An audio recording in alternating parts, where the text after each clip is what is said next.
안녕하세요. 투버스터 NFL 팟캐스트입니다. 이번 에피소드는 DJ의 연장 계약, 라마 잭슨의 태그, 시카고 베어스와 캐롤라이나 팬터스 간의 트레이드입니다. 그럼 시작하겠습니다.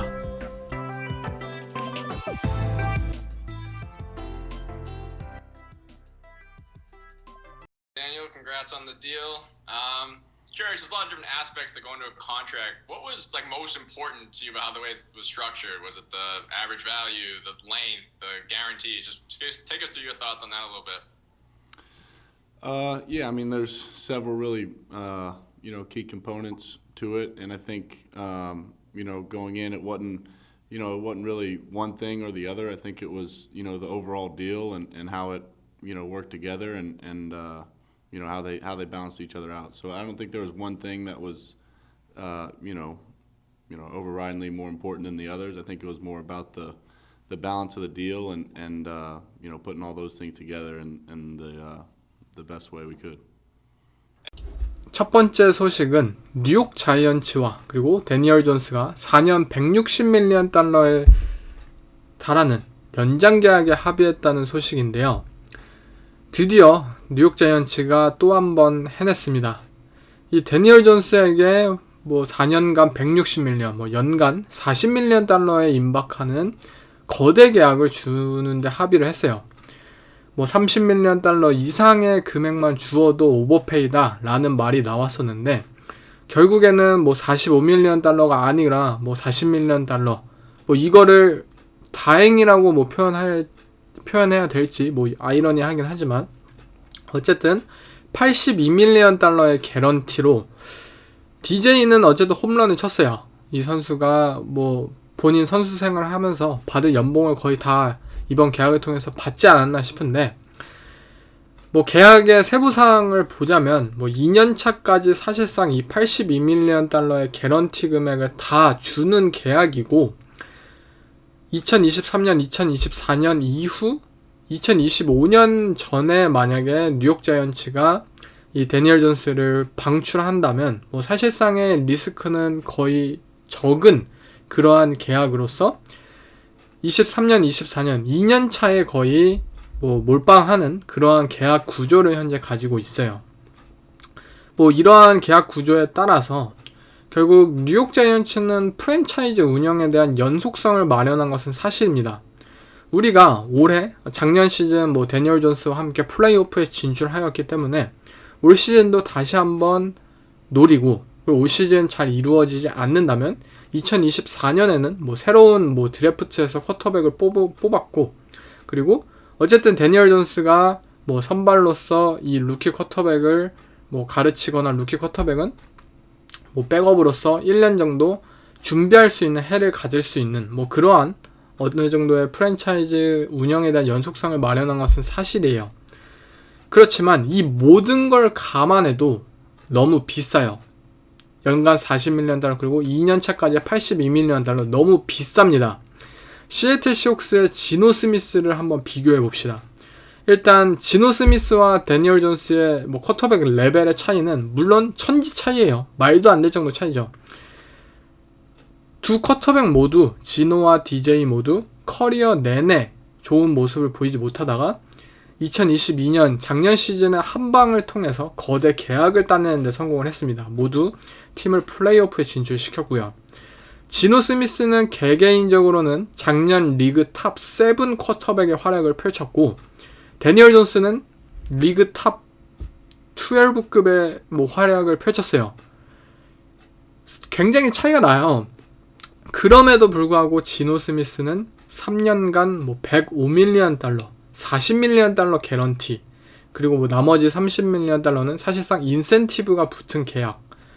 왜 이런 차이가 났을지 한번 생각해 보고 싶어요.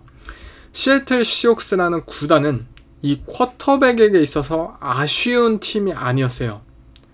러셀 윌슨이라는 프랜차이즈 쿼터백을 미련 없이 보낸 팀이었고, 지노 스미스가 물론 굉장한 활약을 펼치긴 했지만 이들은 오버페이를 하는 것에 있어서 끝까지 경계를 하였어요. 결국 미디어를 통해서 이 시애틀 시옥스 구단 측은 시종일관 우리가 뉴스를 통해 접한 것은 그거였잖아요. 시애틀 시옥스는 비록 지노 스미스가 있음에도 지노 스미스와 혹여나 연장 계약에 합의를 한다고 하더라도 쿼터백을 뽑을 수 있다라는 뉘앙스를 계속해서 흘려보냈습니다. 미디어에. 지노 스미스의 에이전트는 분명 이 시애틀 시옥스의 그러한 뉘앙스를 받아들일 수밖에 없었고, 그 결과 팀 프렌들리한 계약을 체결하게 되었습니다. 즉 시애틀 시옥스라는 구단은 이 쿼터백, 이 선수 한 명에게 휘둘리지 않았다는 뜻이에요. 계약의 대상이 그 누가 되었든 간에 대체될 수 있음을 강조하였고, 그 가치 이상의 돈을 주는 것을 꺼려했습니다. 결국 지노 스미스 계약을 통해서 3년간 이들은 헐값에 지노 스미스를 쓸 수 있게 되었고, 만약 뉴욕 자이언츠와 마찬가지처럼 그 기간 동안 루키 쿼터백을 뽑으면서 어린 루키 쿼터백에게 기회와 준비될 수 있는 시간을 마련해주고, 또 베테랑이자 멘토인 지노 스미스를 동시에 가져감으로써 굉장히 좋은 프랜차이즈 운영을 할 수 있는 발판을 마련해냈습니다. 반면 뉴욕 자이언츠는 선수에게 휘둘린 완벽한 구단이에요. 데니얼 존스의 에이전트는 계속해서 처음에는 $35밀리언 이상을 줘라 뉴스를 흘렸고, $40밀리언 받아야 된다 뉴스를 흘렸고, 가장 최근의 뉴스였던 $45밀리언 이상의 연봉을 원한다라는 뉴스를 흘렸어요.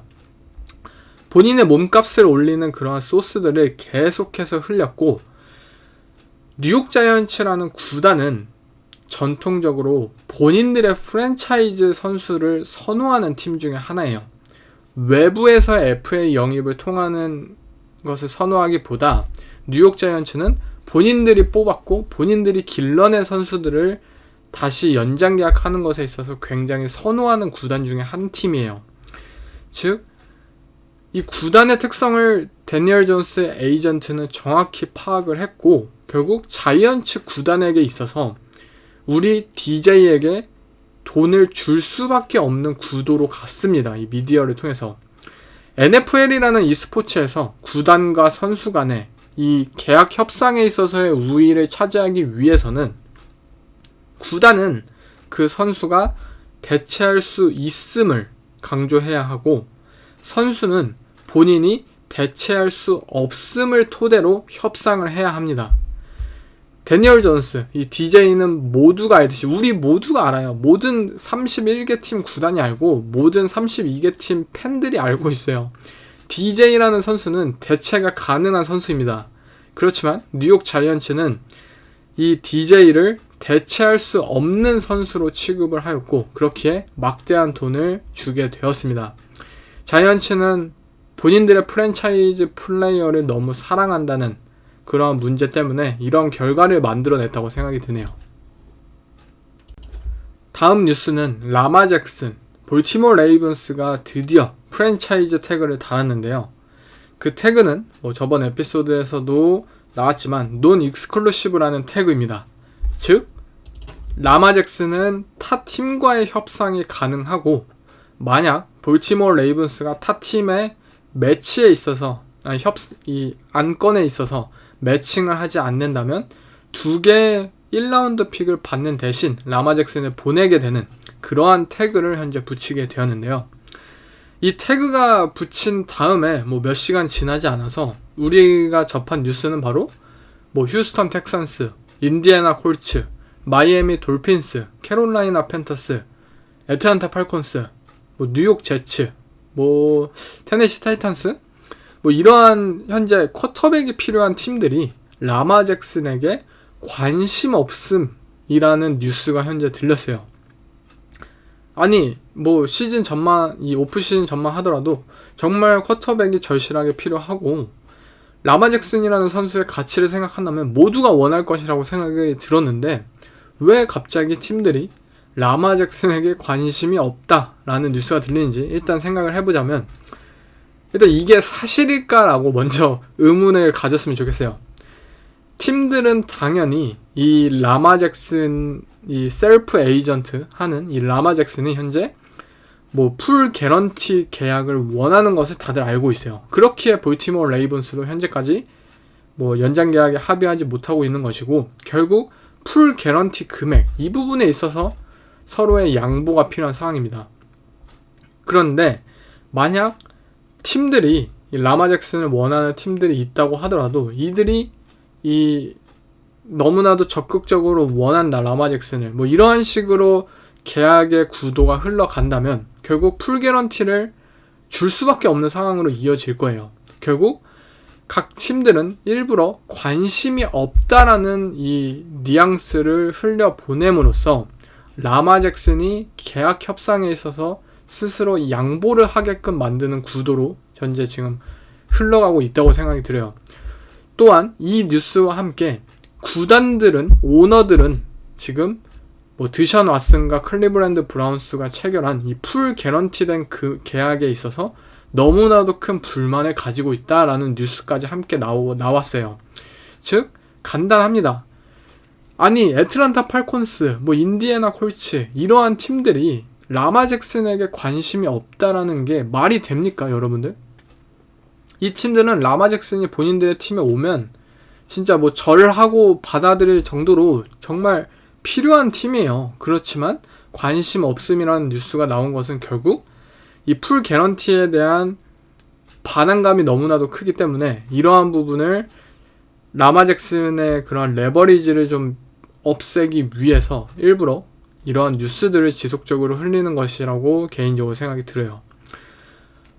어쨌든 라마 잭슨 본인에게 필요한 것은 저는 에이전트라고 생각이 들어요. 뭐 본인의 엄마가 에이전트 역할을 하든 뭐 본인 스스로 뭐 에이전트 역할을 하든 이제는 조금 그만두었으면 좋겠습니다.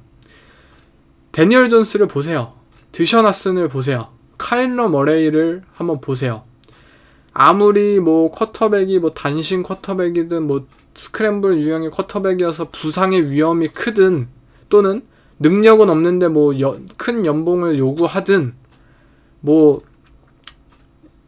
법적 문제 때문에 아예 선수 생활을 할 수도 없을 수도 있는 상황이 있든 데니얼 존스, 드션 왓슨, 카일러 머레이는 엄청난 거대 계약들을 만들어냈어요.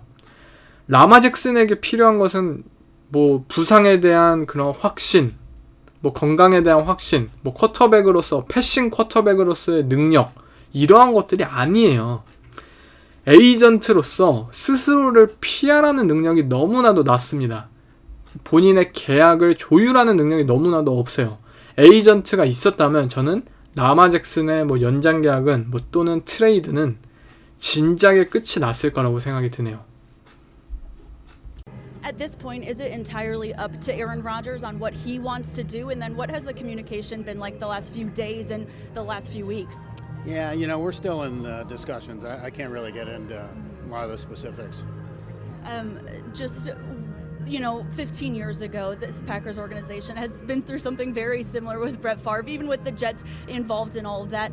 How strange has that been? And then what has this organization learned from 15 years ago now using in this year? Yeah, well, obviously we're very fortunate to have back-to-back Hall of Fame quarterbacks. And yeah, it was very early in my tenure, so I remember it very well with Brett's situation. And, it's kind of the happens in our game. Very few players play for only one team. And obviously Brett had a great career, Aaron had a great career here, and regardless of what happens, Aaron will be in the Pro Football Hall of Fame, he'll be in our Hall of Fame, and we'll bring him back, he'll retire his number. And but this is just one of the things that you go through as a team. And again, we want to try to achieve something that's good for both Aaron and us. 다음은 그린베이 패커스와 뉴욕 제츠, 이들의 에런 로저스와의 관련된 트레이드 논의가 거의 확실시 되어 가고 있다는 뉴스가 현재 들리고 있는데요. 뭐 금요일 정도에 패커스의 CEO인 마크 머피가 인터뷰를 했죠. 뭐 직접 본인 이 에런 로저스와 이 패커스 구단은 사실상 뭐 결별 단계에 있고 본인들의 최선의 옵션이 바로 로저스의 트레이드라는 것에 대해서 직접적으로 언급을 했어요. 뭐 마크 머피가 이 정도로 얘기를 했으면 사실상 패커스 구단과 로저스와의 뭐 관계는 거의 끝이 났다고 봐도 될 정도였고, 그 이후에 그 이전에 물론 뉴욕 제츠의 수뇌부들이 총출동해서 에런 로저스를 만나러 갔다, 설득하러 갔다, 이런 뉴스가 들리기도 했고, 가장 최근의 뉴스는 트레이드 딜 골격 자체는 완성이 됐다, 패커스와 제츠가 합의를 했다, 단지 에런 로저스의 이제 결정이 달렸다 라는 뉴스가 현재 들리고 있어요. 그래서 빠르면은 오늘 당장 이 트레이드 소식이 날 수도 있고, 아니면 어쨌든 저는 FA 전까지는 이 트레이드가 합의가 되지 않을까 싶은데, 에런 로저스처럼 이 몸값이 굉장히 비싸고 그리고 늙고 그 대신 재능 있는 선수를 트레이드 진행시키기 위해선 결국 선수 본인에 대한 확신이 필요합니다.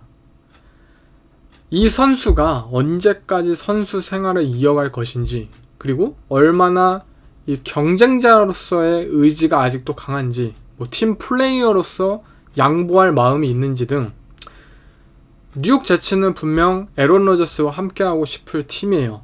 본인들의 이 쿼터백, 잭 윌슨, 마이크 화이트, 조 플라코, 정말 지긋지긋하잖아요. 본인들은 현재 강력한 디펜스를 가지고 있고,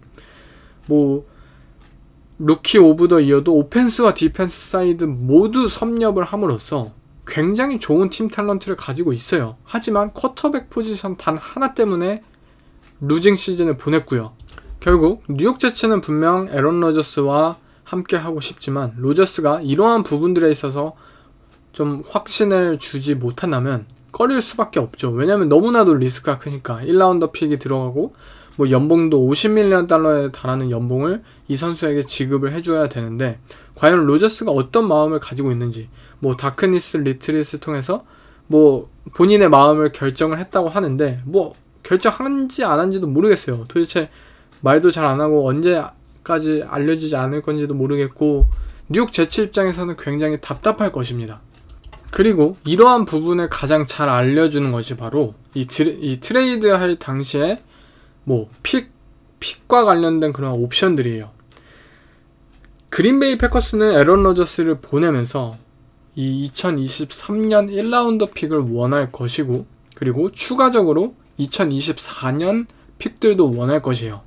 그런데 2024년 픽을 원하기 위해서는 일종의 옵션이 달려있을 거죠. 에런 로저스가 24년에도 뛴다면 2라운드 픽을 한 장 가져온다든지 3라운드 픽을 한 장 가져오는데, 이런 식으로 옵션이 걸릴 텐데, 뉴욕 제츠는 웃기죠. 왜냐면 오케이, 우리가 올해 1라운드 픽을 주는 것은 맞다, 올 시즌 뛰면은. 근데 내년 시즌 에런 로저스가 뛸지 안 뛸지도 모르는데 이러한 옵션을 단다는 것이 말이 되나? 우리가 이 선수가 내년 시즌, 내후년 시즌까지 뛸지 안 뛸지도 모르는 상황 속에서 트레이드를 한다는 것은 말도 안 되는 일이에요. 진짜 웃음만 나오는 상황인 거죠. 어쨌든 저는 끝끝내는 결국 트레이드가 단행이 되지 않을까 싶은데, 이 지긋지긋한 매년 오프시즌 에런 로저스의 드라마, 이번에는 좀 빨리 끝났으면 좋겠네요. 다음은 짤막한 뉴스들인데, 돌핀스가 투아에 5년차 옵션을 실행했다는 소식입니다. 사실 이 뉴스가 들려오기 전에 마이애미 돌핀스는 라마 잭슨에게 관심이 있다, 또는 톰 브래디가 돌핀스로 복귀를 할 수도 있다, 이런 뉴스들이 들렸어요. 결국에는 라마 잭슨에게 관심이 없다, 그리고 톰 브래디가 본인은 은퇴를 번복할 그런 이유가 없다, 이러한 것들을 통해서 일단락이 되긴 했지만, 마이애미 돌핀스라는 팀은 현재 분명 의도적으로 저는 이러한 뉴스들이 흘러나오고 있다고 생각이 들어요. 그리고 그 이유는, 가장 큰 이유는 결국 본인들의 쿼터백인 투아에게 확신이 없기 때문이에요. 이번 오프시즌, 그리고 작년 오프시즌 계속해서 마이애미 돌핀스 팀에 있어서 들려오는 소식들은 돌핀스가 쿼터백을 업그레이드 싶어 한다 라는 뉴스들이에요. 아니, 투아라는 쿼터백이 패서 레이팅 전체 1등, 컴플리션 퍼센티지 1등, 이러한 것들을 기록하면서 PFF 랭킹 전체 1등 쿼터백, 이러한 쿼터백을 돌핀스가 업그레이드 시키고 싶어 한다. 말도 안 되잖아요, 사실. 그만큼 투아에 대한 확신이 없는 마이애미 돌핀스이고, 단순히 부상을 떠나서 쿼터백의 레벨로서 투아에게 있어서 돌핀스는 조금 불만이 있다고 생각이 듭니다. 아마 뭐 PFF 팬들이나 뭐 전문가들이나 이러한 분들은 이해를 못하겠지만, 마이애미 돌핀스가 진짜 투아에 대해서 확신을 보여주지 못하고 있는 것이 현실이에요. 그렇기 때문에 이러한 뉴스들이 계속해서 나오고 있고, 저는 돌핀스가 뭐 갑자기 어떤 선택이 되었든 간에 뭐 무브들을 단행하여도 충분히 현재 이해가 되는 상황이에요. 지난 2년 동안 너무나도 이러한 뉴스들을 많이 나왔고, 팀이 분명 투아에 있어서 조금 만족을 하지 못하고 있다는 뉘앙스가 너무 크게 느껴집니다. 그리고 뭐 휴스턴 텍산스 팀이 리그로부터 징계를 받았다는 소식인데요. 휴스턴 텍산스가 셀러리 캡 규칙을 어겼고, 그 결과 2023년 올해 5라운드 픽, 드래프트 픽 한 장과 그리고 175K의 벌금을 맞았다는 소식이에요. 내용은 결국 셀러리 캡을 좀 오버했다는 소식인데, 휴스턴 측에서는 2020년 이 코로나 시즌 당시에 드셔나슨에게 지급한 이 개별 멤버십권이 선수의 샐러리로 측정될 줄 몰랐다, 이런 입장이긴 한데, 사실 너무나도 형편이 없죠. 이러한 팀들을 보면은 이 기준을 정확히 모르는 것도 진짜 신기해요. 본인들이 이 수십조의 이 NFL 이 구단을 운영하면서 무엇이 샐러리로 측정될지도 모르고, 혹여나 몰랐다고 하더라도 그것을 리그에게 있어서 물어봐서 확인을 받거나 이러한 작업들을, 아니 일반 그냥 중소기업에서도, 일반 소기업에서도 이러한 것들이 당연히 이루어져 있는 절차를 NFL 구단들이 모르고 있다는 것이 진짜 말도 안 돼요. 정말. 그렇기 때문에 휴스턴 텍산스도 할 말이 없기 때문에 징계를 받아들였다는 소식입니다. First overall pick, obviously there were reports coming out that you guys would listen to offers. Is that something you would proactively be doing, or is it one of these where we sit back, we're the ones holding the keys, and we'll kind of take calls if they come? Yeah, I think there's phases to it, but right now, just kind of sitting back and taking the calls as they come and listening, and then we'll get together and kind of see what's best for our organization moving forward. 다음은 이번 주 최고의 뉴스죠. 시카고 베어스와 캐롤라이나 팬더스가 이번 드래프트 픽 트레이드에 합의했다는 소식입니다.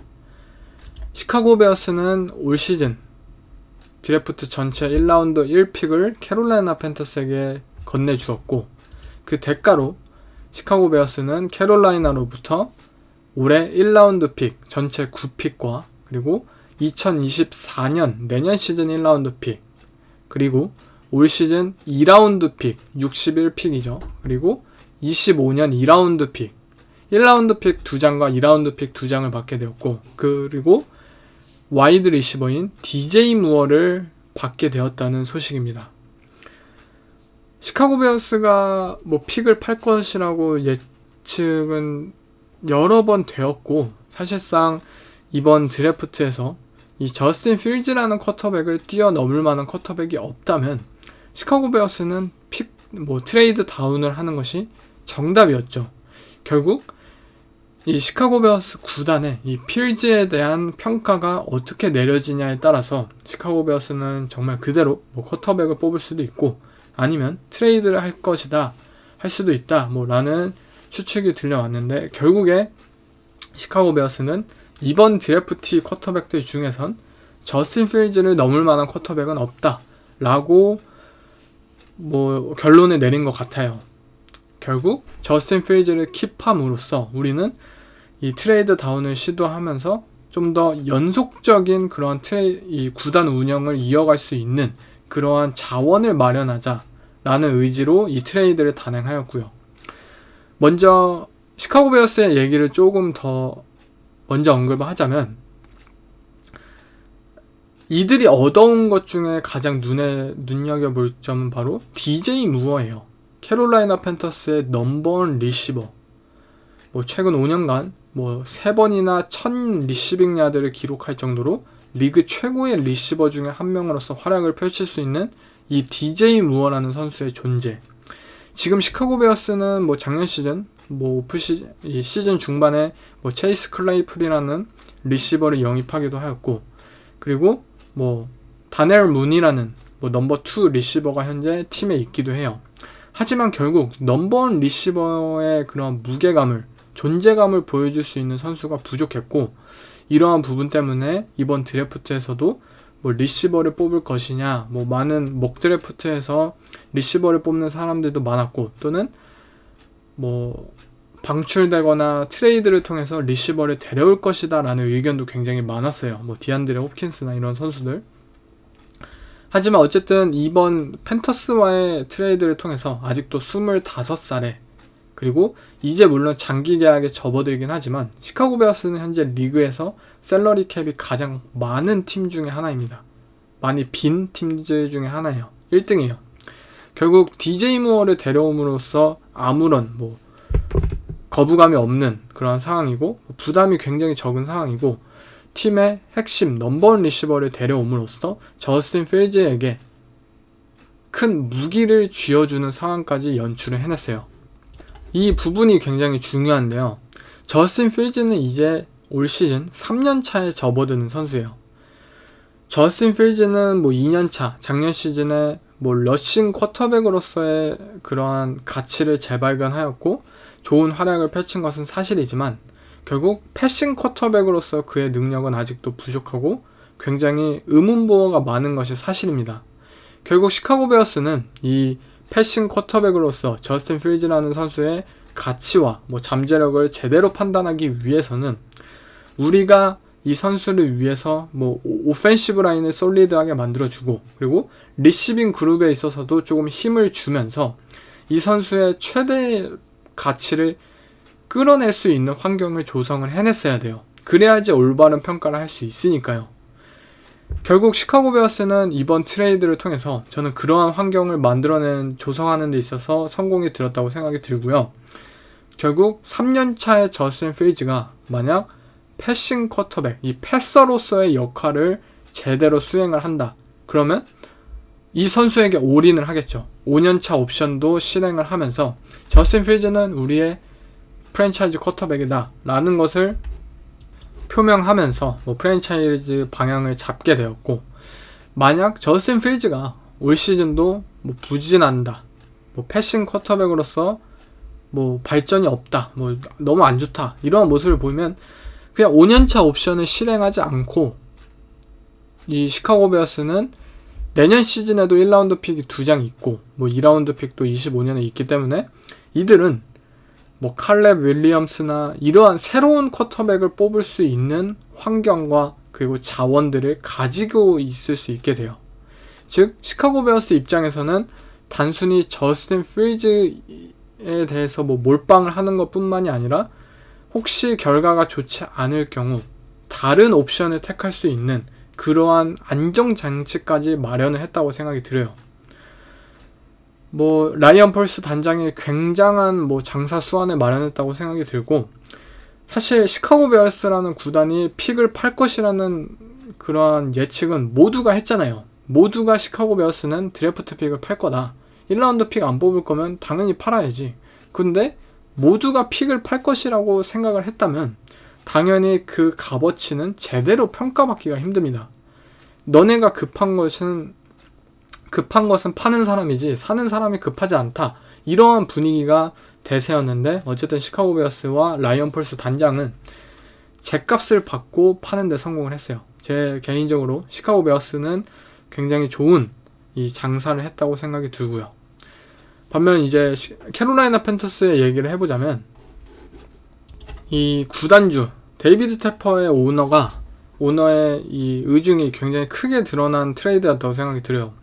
그동안 캐롤라이나 팬터스는 뭐 준수한 오라인을 만들기도 하였고, 그리고 뭐 강력한 디펜스를 건설하기도 하였고, 뭐 플레이메이커로서 오펜스 플레이어들을 발굴해내기도 하였고, 뭐 다 했지만 결국 팀은 성공으로 이어지지 못했어요. 그 이유는 결국 쿼터백이었죠.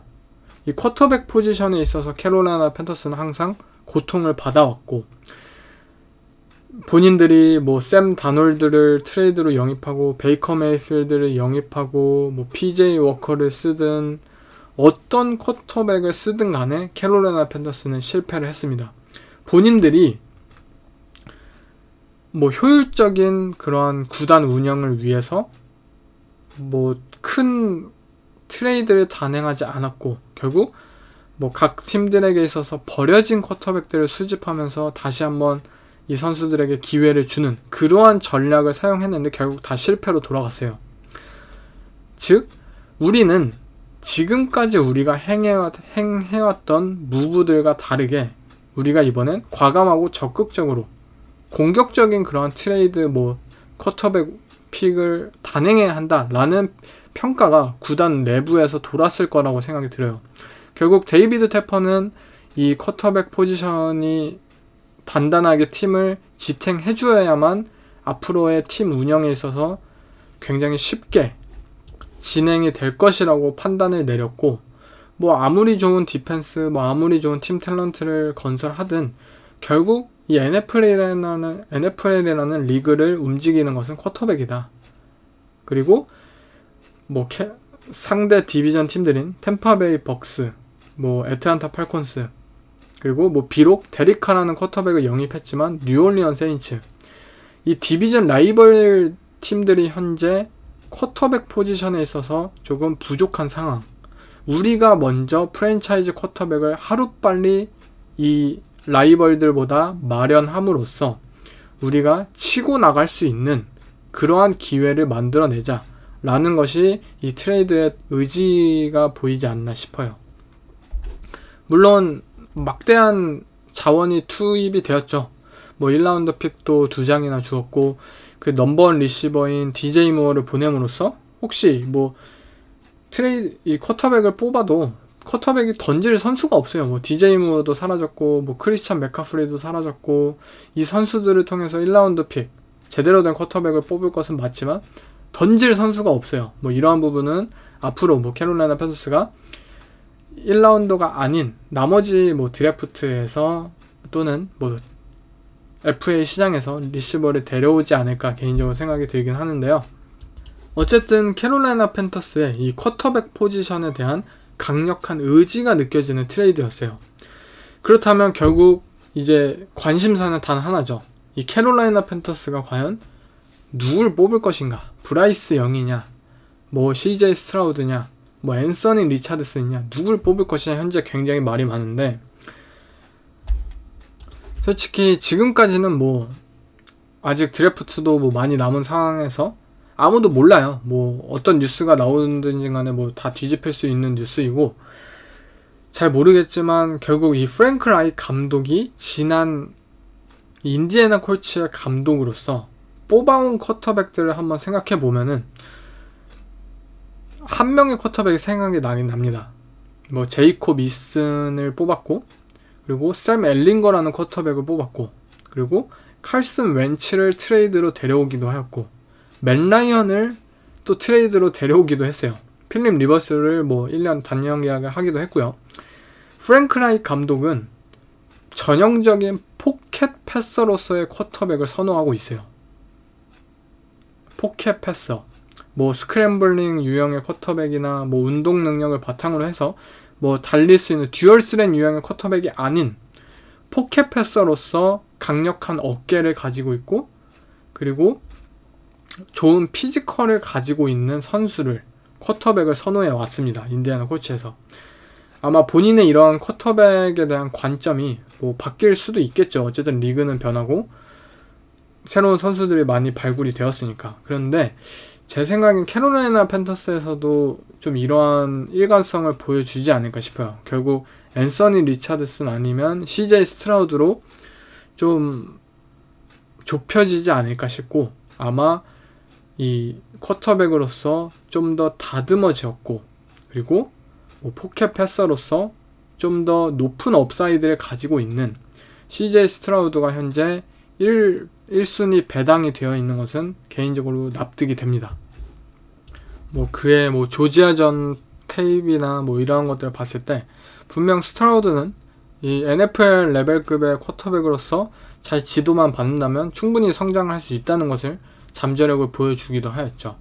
하지만 어쨌든 많은 기간이 남았고 과연 캐롤라이나 판더스가 어떤 쿼터백을 뽑을지에 대해서는 계속해서 논의가 이루어져야 되지 않을까 싶습니다. 네, 이상 이번 주 소식들을 다뤄봤는데요. 뉴욕 제츠와 에런 로저스와의 계약은 다음 에피소드에 결과를 알려드릴 수 있지 않을까 싶고, FA까지도 4일, 3일 현재 얼마 남지 않은 상황에서 제 개인적으로도 너무나도 기대가 돼요. 어떠한 뉴스들, 어떠한 계약들이 터질지 굉장히 기대가 되고, 이 NFL이라는 스포츠는 단순히 시즌, 우리가 경기를 보는 것 뿐만이 아니라 이러한 오프 시즌의 이벤트들이 너무나도 재밌고, 그리고 너무나도 스케일이 큰 만큼 그만큼 팬들을 비록 오프 시즌이더라도 재미와 그러한 요소들을 통해서 관심을 집중시키는 모습을 계속해서 보여주는 것 같아요. 그만큼 여러분들도 어쨌든 경기는 없지만 재밌는 오프 시즌을 같이 보냈으면 좋겠습니다. 네, 이번 에피소드는 여기서 마치겠습니다. 감사합니다.